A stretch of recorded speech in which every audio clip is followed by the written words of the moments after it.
In today's video, I'm going to teach you how to transfer a Docusign envelope, a quick and easy process that should take about 5 minutes. Let's dive right in and streamline your electronic signature workflow. First, let's head over to Docusign's website. You can easily find it by typing Docusign into your preferred search engine and clicking the link that says Docusign #1 in electronic signature and intelligent agreement management. This is where we'll initiate the process. Once you're on the homepage, you'll see a login button, typically found at the upper right corner of the page.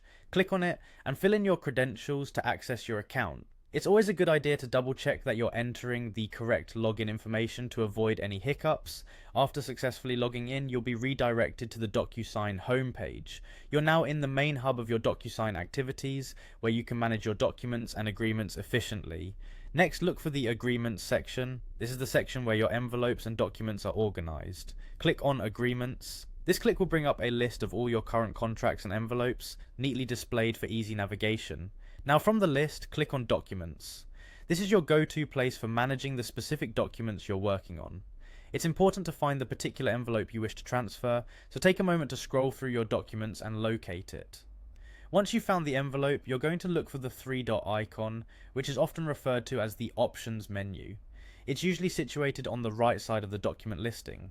Clicking on this icon will present you with several options related to the envelope.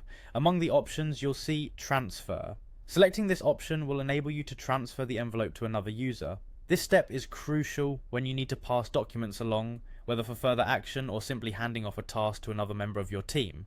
And there you have it, you've successfully transferred a Docusign envelope. By following these steps, you can ensure that your workflow remains uninterrupted and your documents are sent to the right person in a timely manner. If you have further questions or need additional assistance, Docusign's customer support is an excellent resource. They can help clarify any steps you may find confusing or assist with any issues that arise during the process. Thank you for following along and see you in the next tutorial.